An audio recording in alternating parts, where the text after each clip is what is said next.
यह फिल्म सत्य घटनाओं पर आधारित है। इसमें आए पात्रों और स्थलों के नाम वास्तविक है। फिल्म में दर्शित किए गए नामों में अगर आपका नाम आए तो खुशी से अपने स्थान पर ना उछले।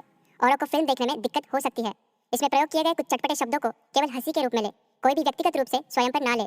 अपने पूर्वजों को शत शत नमन और स्मरण करते हुए प्रसारित यह फिल्म उन्हें भावपूर्ण रूप से समर्पित है।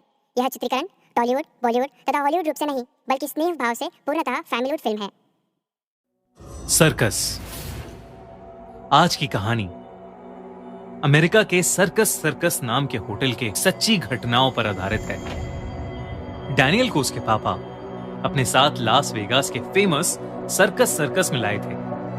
ये दुनिया का इकलौता परमानेंट सर्कस माना जाता है जो साथ ही में एक होटल भी है। डैनियल को तो सर्कस का इतना शौक नहीं था, पर उसके पापा बहुत ही ज्यादा एक्साइटेड थे।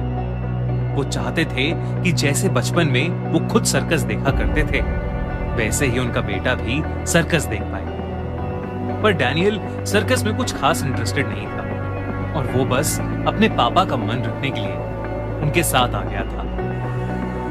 सर्कस के पास पहुंचते ही वहां की हवा में मानो एक अलग सी ही एक्साइटमेंट थी। डैनियल और उसके पापा शो के एक दिन पहले ही वहां पहुंच गए थे, इसलिए उन्होंने सर्कस के होटल में रेस्ट करने के लिए एक रूम ले लिया था। रिसेप्शनिस्ट ने उन्हें रूम नंबर 123 की चाबी थमाई और वो दोनों ऊपर चले गए। होटल के उस फ्लोर पर चढ़ते ही उन दोनों को एक अजीब सी घुटन महसूस हुई। डैनियल के पापा रूम का दरवाजा खोलने लगे। तभी डैनियल को अपने कान में किसी बच्चे के हंसने की हल्की सी आवाज आई।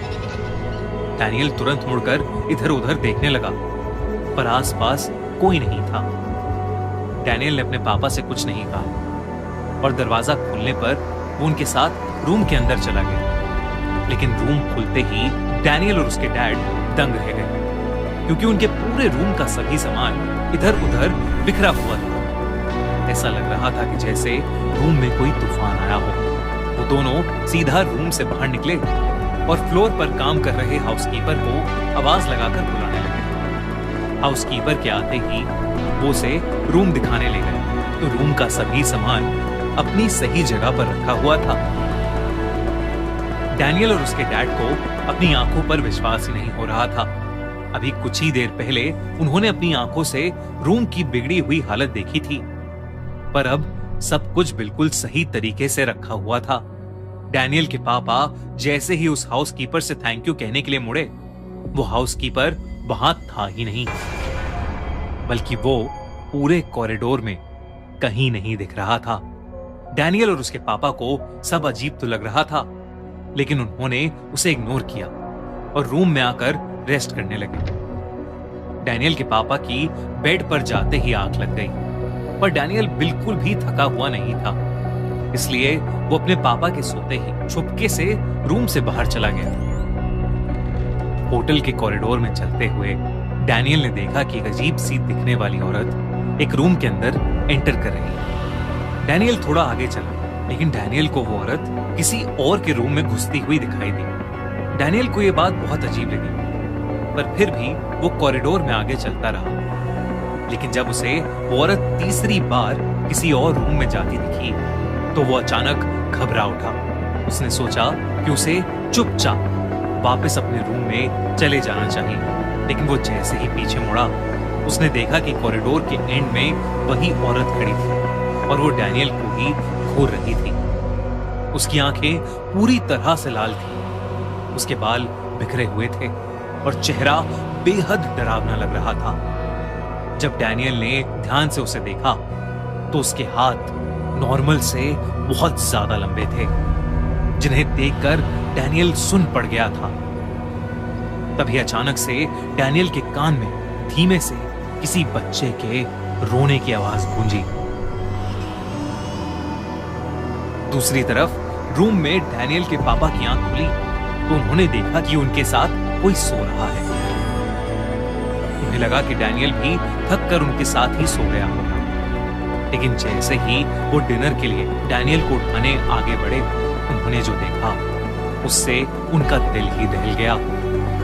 डैनियल के पापा ने उसके ऊपर से चद्दर उठाई तो उस चद्दर के नीचे डैनियल नहीं, बल्कि एक बच्चे की लाश पड़ी थी। उस बच्चे की पूरी बॉडी नीली पड़ी हुई थी और ऐसा लग रहा था कि जैसे उसकी नसें बाहर आ रही थीं।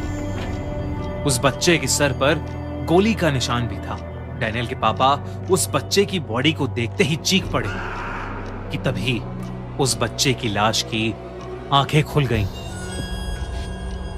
वो देखकर डैनियल के पापा उस रूम से बाहर भागे और डैनियल को ढूंढने की कोशिश करने लगे। वो जोर जोर से डैनियल को आवाज लगाकर पुकारने लगे, पर डैनियल का कोई अता पता ही नहीं था। तभी उस होटल के कॉरिडोर में डैनियल के पापा को वही लंबी हाथ वाली औरत दिखी जो पहले डैनियल को दिखी थी। वो डैनियल के पापा को बहुत ही गुस्से भरी आंखों से देख रही थी। डैनियल के पापा तो उस औरत को देखकर ही कांप उठे थे। अचानक ही उस औरत के हाथ लंबे हो गए और उसने डैनियल के पापा की गर्दन पकड़ ली और उन्हें हवा में उठा लिया। उस औरत ने डैनियल के पापा पर चीखते हुए पूछा, मेरे बच्चे को क्यों मारा?